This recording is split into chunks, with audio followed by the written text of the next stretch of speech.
तेज प्रताप यादव और तेजस्वी यादव, राबड़ी देवी के दो लाल। बिहार चुनाव में कौन करेगा कमाल, इसको लेकर सबसे ज्यादा चर्चा मच। दोनों की किस्मत ईवीएम में कैद हो चुकी है, जिसका नतीजा 14 नवंबर को आएगा। हालांकि मां राबड़ी देवी दोनों बेटों की जीत की कामना कर रही है, दोनों बेटों को विजयश्री का आशीर्वाद दे रही है। बेटा का शुभकामना है। तेज प्रताप भी चुनाव लड़ रहे हैं, अपना पैर पर खड़ा होकर लड़ रहा है, अपना पैर पर खड़ा होकर लड़ रहा है। दोनों का हमारा माँ है, माँ का शुभकामना, माँ का आशीर्वाद है तेज प्रताप को। दोनों का।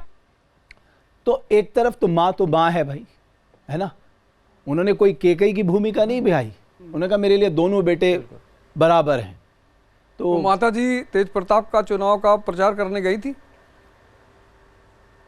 नहीं, वो तेजस्वी के यहाँ राघोपुर गई थी। वो पार्टी छोड़ी नहीं है। वही वो पार्टी में तो है। माँ होने के साथ साथ वो एक राजनीतिज्ञ भी है और पूर्व मुख्यमंत्री रह चुकी है। मानी सी बात है, अगर आज की डेट में वो एक बेटे के साइड में चली जाएं तो उनकी ही इमेज नेगेटिव हो जाएगी बिहार में। वो क्लियर कर चुकी हैं, क्लियर कर चुकी हैं कि वो पार्टी से अलग हुआ है, परिवार से नहीं, और खुद तो पार्टी में ही है। और ये समस्याएं, मैंने पिछले भी एपिसोड में कहा था कि ये समस्या माता कैकेयी को देखना पड़ा कि भरत या राम, माता कुंती को देखना पड़ा कि एक बेटा तो जाएगा ही जाएगा, चाहे अर्जुन जाए चाहे कर्ण जाए, और रिसेंटली हम राबड़ी जी को देख ही रहे हैं। लेकिन राजनीति का एक बड़ा प्यारा, मैं तो इसी बात को कहता हूं कि 2% लोग इस पूरी दुनिया पर शासन करते हैं। तो मैंने देखा कि ये जो 2% रूलर है, इनकी खास बात क्या है। जैसे गांधी जी जब 1930 का समय था और साइमन कमीशन के ऊपर राउंड टेबल कॉन्फ्रेंस होना था, तो इरविन ने कहा ब्रिटिश गवर्नमेंट से, ब्रिटिश के प्राइम मिनिस्टर से, मैकडोनल्ड से कहा आप लोग चिंता ना करो, भारत के जितने प्रसिद्ध नेता हैं सब लंदन जा चुके हैं।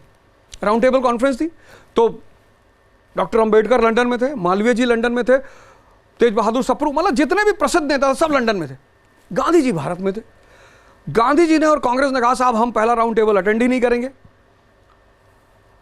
क्यों भाई? तो इरविन उनकी बात नहीं मान रहे कि राउंड टेबल कॉन्फ्रेंस में डोमिनियन स्टेटस पर चर्चा होगा। तो इरविन ने कहा चिंता की कोई बात नहीं है, पिछली बार जो ये आंदोलन खड़ा कर ले गए थे उस समय एक बहुत ज्वलन सा मुद्दा था, जलियांवाला बाग। अब की बार कोई मुद्दा नहीं है।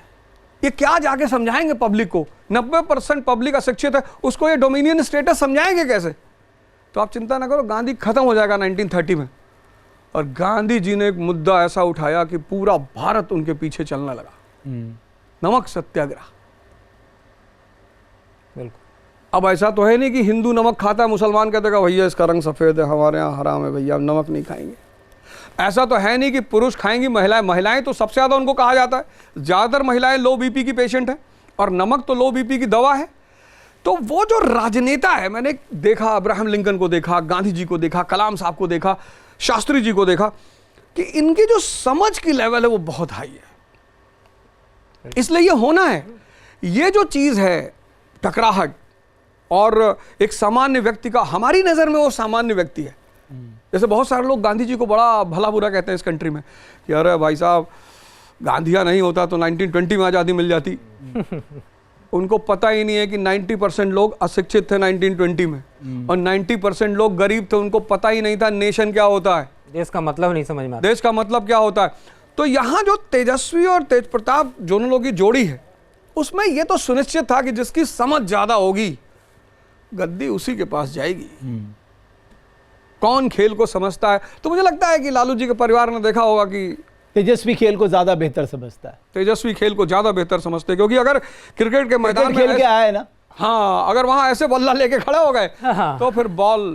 भाई सरकार बनी थी ना जेडीयू और आरजेडी अलायंस में, वो देख ली, उप मुख्यमंत्री और एक बहुत बड़ा मंत्रालय तेज प्रताप के दल गई रहे, स्वास्थ्य मंत्रालय। दोनों में रुआ देखल जा चुका है, परिणामकार है, जाहिर बात। जहाँ भक्ति है हर शब्द में, कथाओं में छुपे हैं दिव्य रहस्य और ज्योतिष देता है जीवन को दिशा। धर्म से जुड़ी हर बातों को जानने के लिए हमारे चैनल स्तुति को सब्सक्राइब करें।